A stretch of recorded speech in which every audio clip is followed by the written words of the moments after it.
Hi everyone, I'm Vincent. Welcome to another episode of Singapore Property Advisors.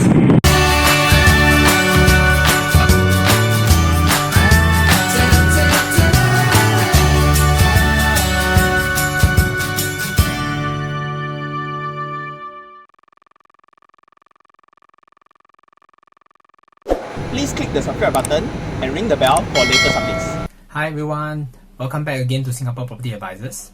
With the circuit breaker, closure of non-essential services and businesses, rising numbers of COVID-19 infected cases, Singapore is combating the COVID-19 virus with our best efforts. The key is to prevent the infection from spreading, is by limiting this possible transmission through social distancing and avoiding places with human traffic. With all our efforts, we can control this virus spread and resume back to our usual lifestyle at the soonest. So stay home and make full use of digital technology to perform our daily tasks. Today, I would like to address the common queries I get during this COVID situation and explain some of the observations so that everyone understands what does each of the news means. First, when I shared that now is a good time to buy property in my previous videos, some responded that because of COVID, they believe property price should drop. So is that true? Let's get to the answer together. First, let's understand what causes property price to drop. Bankruptcy is one of them, where one loses their jobs and are unable to pay their monthly property installments, resulting in bank foreclosure. The second thing that causes property price to drop is when there is a large amount of units selling below its valuation price in the market. Both are usually probable in a situation of crisis and difficult times like now. So is prices going to drop? In April, MAS announces the option for deferment of property loans and premium payments for life and health insurance plans. People with home loans can defer either the principal payment or both the principal and interest payments on their property loans until December 31st this year. These arrangements aims to prevent the surge in bankruptcies and mortgage sale of properties. Back in 2008, during the property bubble, we do not have these arrangements. And in 2008, with 300,000, you can pay for down payment for 3 times 1 million property.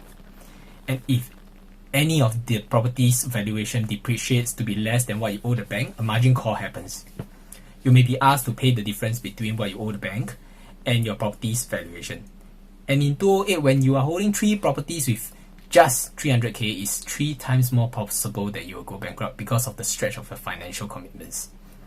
Now in 2020, with the LTV and TDSR framework governing property purchases, with the same 300k, you can only buy 1 property.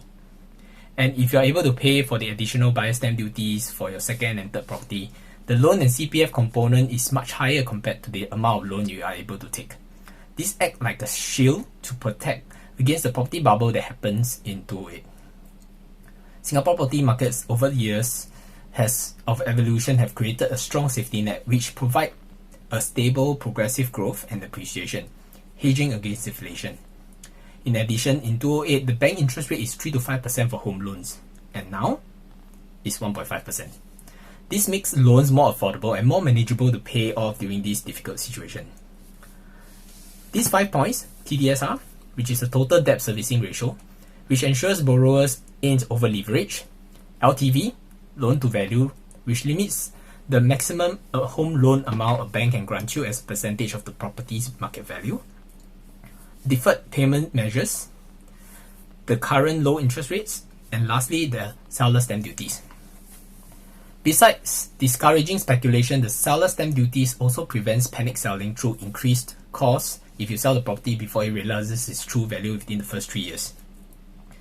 Together with the buyer stamp duties and the additional buyer stamp duties applicable for subsequent properties, flipping properties or selling properties as a quick way to raise money is no longer advantageous. Buying property hence has become a long-term investment. With well-thought planning, property crashes or market correction, even during difficult times like this, has become highly unlikely. So why did the news report Singapore private home prices turn negative, dropped 1.2% in Q1 amid coronavirus outbreak? Let us read the article in its entirety and understand the data reported. The overall private home price index did strengthen 1.2% compared to the previous quarter. However, it's also reported year-on-year, the private home index is up 2.2% compared to last year. Do note this data was COVID situation this year versus no COVID last year. So why did the price decrease compared to last quarter? Let's take a look at the contributing factors. This 2.2% dip was contributed by prices of non-landed homes in the prime areas or core central region falling by 1.5%. Do you know why? COVID? Increase in bankruptcy and foreclosure as per what we have shared. This dip is actually due to the launch of the M project in Q1 this year, which sold 70% over its preview weekend. Great sales! But why did it contribute to the dip in prices for the core central region? That's because the M project is actually although within the core CCR, it's actually located at the fringe of the CCR, and it previewed at 2,005 per square feet within the region that has projects mainly above 3,000 per square feet. This brought the overall prices down for the CCR. Did developer drop prices? Not really. What about those properties outside the core central region? The report indicates outside core central region, OCR, declined by 1%, unlike the dip in CCR. The OCR price dip is largely due to lower price projects, namely ECs, Executive Condominiums projects, Ola, and Park Canberra that was launched in Q1 this year, that brought the overall price down, as there were no new EC launches in Q4 last year.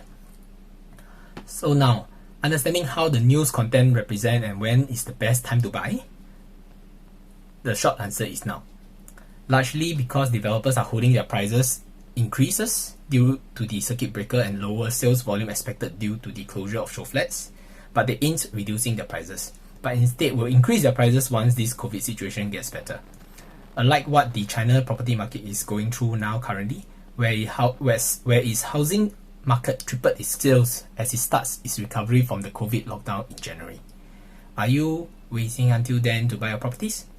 As the world is researching on the usable COVID vaccine, are you going to be one of the buyers that will rush into buying properties when the vaccine is successful?